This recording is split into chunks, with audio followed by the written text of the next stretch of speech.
चलिए इस खबर को समझाते हैं। बिहार विधानमंडल का मॉनसून सत्र 5 दिनों का है।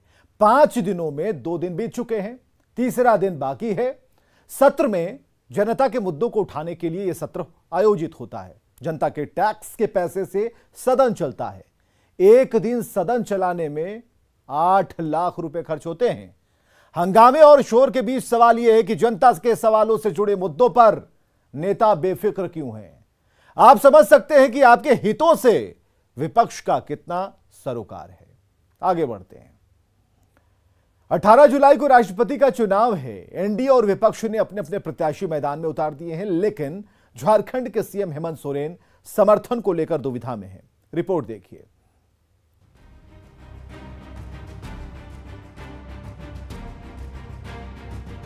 रायसीना की रेस दिनों दिन दिलचस्प होती जा रही है।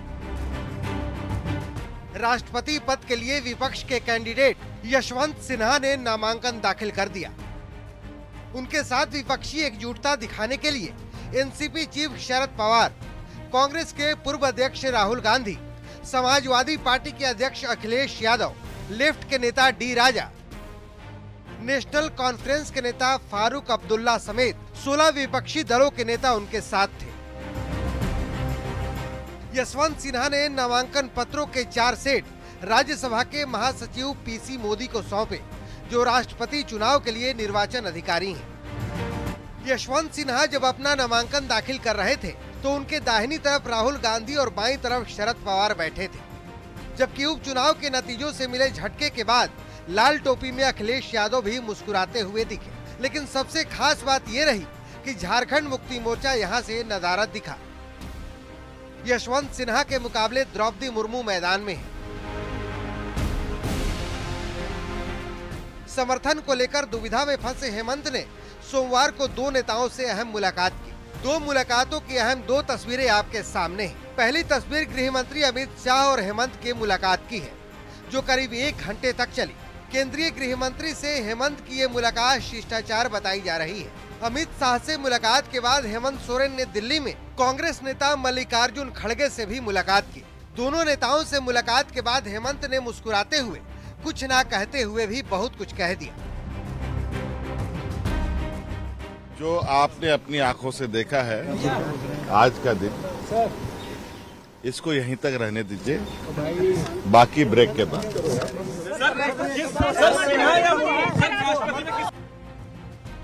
द्रौपदी मुर्मू को एनडीए की तरफ से उम्मीदवार के रूप में नामित किए जाने के बाद से झारखंड मुक्ति मोर्चा पसोपेश में है। हेमंत सोरेन को ना उगलते बन रहा है ना निगलते। आदिवासियों के नाम पर राजनीतिक रोटी खाने वाला जेएमएम द्रौपदी मुर्मू को नजरअंदाज नहीं कर पा रहा है, न ही यशवंत सिन्हा को गठबंधन धर्म के नाते दूर कर पा रहा है। दिल्ली से न्यूज 18 के लिए अमितेश कुमार की रिपोर्ट। राष्ट्रपति चुनाव में समर्थन को लेकर क्या कोई दुविधा है? इस सवाल पर मीडिया का जो सवाल था उस पर हेमंत सोरेन ने कहा कि इसे लेकर कोई दुविधा नहीं है। आपको बताएंगे, आप चिंता मत कीजिए। बोलने से बच रहे हैं, कोई दुविधा में नहीं है। बताएंगे ना। चुनाव आयोग समझिए क्या है हेमंत की दुविधा। साल 2012 में पीएस संगमा ने भी राष्ट्रपति का चुनाव लड़ा था। पीएस संगमा गारो जनजाति समाज से आते थे। यूपी उम्मीदवार प्रणब मुखर्जी के खिलाफ राष्ट्रपति का चुनाव लड़ा था उन्होंने, और संगमा चुनाव हार गए थे। लेकिन जेएमएम ने प्रणब मुखर्जी को वोट दिया था। मतलब जेएमएम आदिवासी के खिलाफ भी जा सकता है। तो इस बार हेमंत इतना क्यों सोच रहे हैं? यही है भीतर खाने की दुविधा।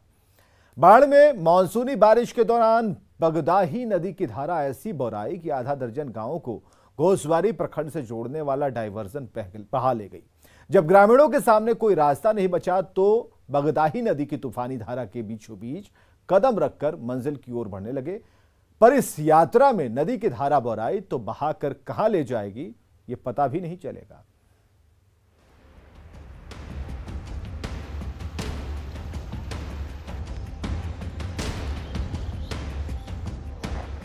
डायवर्जन तहस नहस कर तूफानी गति से बहती बौराई नदी और उस बेलगाम धारा पर पांव रखकर मंजिल की ओर बढ़ते ग्रामीण। ये नजारा है घोसवारी की त्रिमोहान पंचायत का। सालों भर सूखी रहने वाली बगदाही नदी मानसूनी बारिश में ऐसी बौराई कि घोसवारी और त्रिमोहान पंचायत को जोड़ने वाली डायवर्जन को अपने साथ ही बहा ले गई। त्रिमोहान पंचायत के ग्रामीण पूरी दुनिया से कट गए, पर रोजाना कमाने और खाने वाले ग्रामीण आखिर करें तो क्या करें। बगदाही नदी की बौराई धारा पर पांव रखा और पैदल ही चलते चले गए। पर जरा सोचिए, तूफानी गति से बह रही बगदाही नदी की धारा पगलाई तो उसके बीचों बीच से गुजर रहे ये ग्रामीण बहकर कहां चले जाएंगे किसी को भी पता नहीं चलेगा।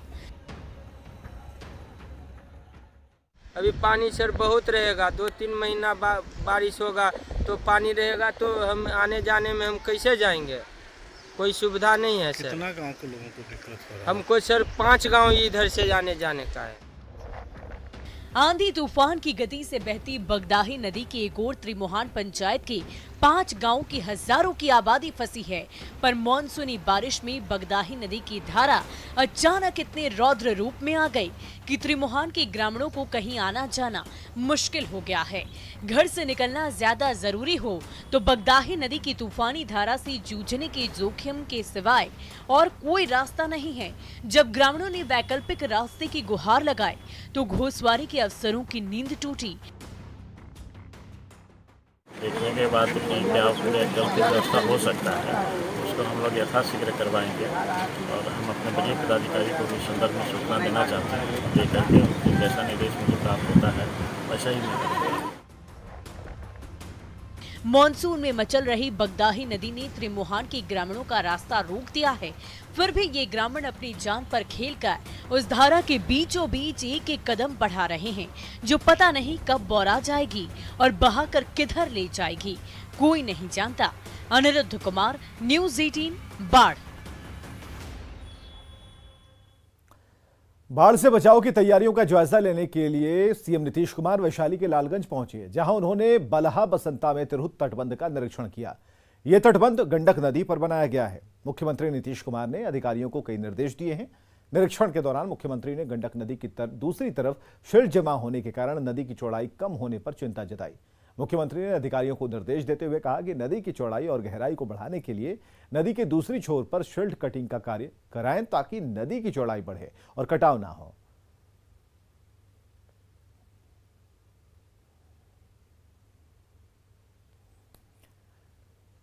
और चलिए अब आपको एक बड़ी खबर बताने जा रहे हैं। बिहार का कोरोना अपडेट जानिए। बीते 24 घंटे में 133 नए मरीज सामने आए हैं। यह आंकड़ा बढ़ता जा रहा है।